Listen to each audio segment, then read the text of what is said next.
कुरुक्षेत्र की पावन भूमि पर महाभारत का युद्ध आरंभ होने को था। अर्जुन ने जब अपने ही बंधु बांधवों को, मित्रों और गुरुओं को अपने सामने युद्ध के लिए खड़ा देखा तो उनका हृदय द्रवित हो उठा। उनके हाथ कांपने लगे, आंखों में आंसू भर आए और वे कहने लगे, हे माधव, मैं युद्ध नहीं कर सकता, मेरे प्राण संकट से व्याकुल हैं, मन भ्रमित है। ऐसे युद्ध का क्या प्रयोजन जहां अपने ही लोग मारे जाएं? तब श्री कृष्ण मुस्कुराए और अर्जुन से बोले, हे पार्थ, तू जिस शरीर को अपना मानकर शोक कर रहा है वह नश्वर है। शरीर का जन्म होता है और उसका अंत भी होता है, पर आत्मा न कभी जन्म लेती है न मृत्यु को प्राप्त होती है। आत्मा शाश्वत, अविनाशी और अमर है। जैसे मनुष्य पुराने वस्त्र छोड़कर नए वस्त्र धारण करता है, वैसे ही आत्मा पुराने शरीर को छोड़कर नए शरीर में प्रवेश करती है। श्री कृष्ण ने कहा, हे अर्जुन, शोक करना अज्ञान का लक्षण है। ज्ञानी जन जीवित या मृत किसी के लिए शोक नहीं करते। तू अपने धर्म, अपने कर्तव्य पर दृढ़ रह। तू एक क्षत्रिय है और क्षत्रिय का धर्म है धर्म की रक्षा के लिए युद्ध करना। भगवान ने आगे समझाया, तेरा अधिकार केवल कर्म करने में है, फल पर नहीं। तू फल की चिंता छोड़कर निष्काम भाव से कर्म कर। जो मनुष्य फल की आसक्ति से मुक्त होकर अपना कर्तव्य करता है, वही सच्चा कर्मयोगी है। निष्काम कर्म ही मनुष्य को बंधन से मुक्त करता है। जो कर्म तू भगवान को अर्पित कर करता है, वह पवित्र हो जाता है। उन्होंने अर्जुन से कहा, मन को स्थिर कर, भय, मोह और आलस्य को त्याग दे। जो अपने कर्तव्य को भगवान की भक्ति के साथ जोड़ देता है, उसका मार्ग स्वयं प्रकाशित हो जाता है। ऐसे कर्मयोगी के जीवन में न कभी निराशा होती है, न असफलता। सफलता और असफलता दोनों में समान रहने वाला व्यक्ति ही सच्चा योगी है।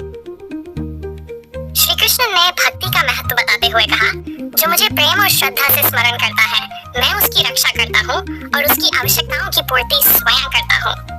जो सभी प्राणियों को समान दृष्टि से देखता है, वही ज्ञानी है।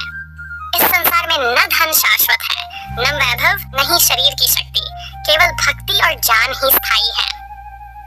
उन्होंने ये भी कहा, जो व्यक्ति क्रोध, लोभ और अहंकार को जीत लेता है, वही परम शांति को प्राप्त करता है। मन को नियंत्रित करने वाला योगी सदा प्रसन्न रहता है। ऐसा योगी किसी से द्वेष नहीं करता, न किसी से अत्यधिक आसक्त होता है।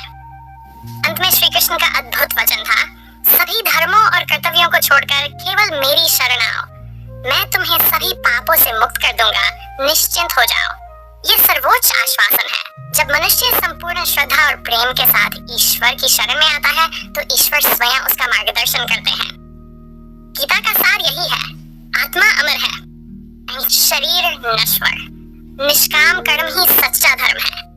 भक्ति और ज्ञान से भगवान की प्राप्ति होती है।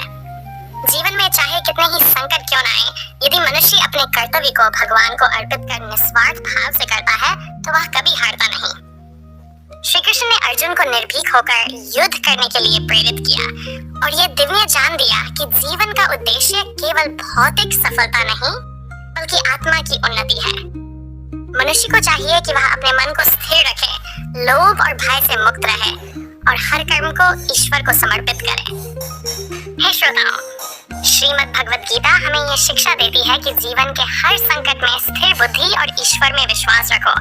हर परिस्थिति में अपना कर्तव्य करो, पर परिणाम को भगवान पर छोड़ दो। जब मनुष्य स्वार्थ छोड़ देता है, भक्ति अपनाता है और ज्ञान का आलोक अपने हृदय में भर लेता है, तब जीवन स्वयं पवित्र होता है। आइए इस अमर संदेश को जीवन में धारण करें। हर कठिनाई को शिक्षा माने, हर असफलता को अनुभव बनाएं और हर क्षण को भक्ति और कर्मयोग से आलोकित करें। यही श्रीमद् भगवत गीता का दिव्य उपदेश है। यही जीवन का सर्वोच्च मार्ग है।